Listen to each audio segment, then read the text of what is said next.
3। अस्सलाम वालेकुम वरहमतुल्लाहि वबरकातुह। दोस्तों, আজকের আলোচ্য বিষয় হচ্ছে আমার মনি। এই মানি এবং সেক্সের সমস্ত সমস্যার সমাধানের জন্য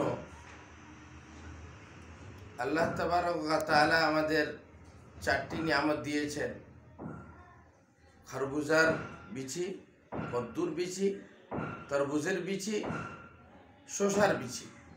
200 গ্রাম যদি কেউ নিয়ে কুটে বা পিষে একটা ডাব্বার মধ্যে রেখে দেয়, সকালবেলা খালি পেটে ছোট 4 চামচে 1 চামচ এই 4 মগজ, 4টা বীজ, তার গুঁড়া নিয়ে ছোট 4 চামচ দিয়ে 1 চামচ গুঁড়া আর অর্ধেক চামচ মধুর সাথে মিলিয়ে যদি সেবন করে, আল্লাহ তাআলা সেক্সের সমস্ত সমস্যার সমাধান করে দেবে। ঠিক।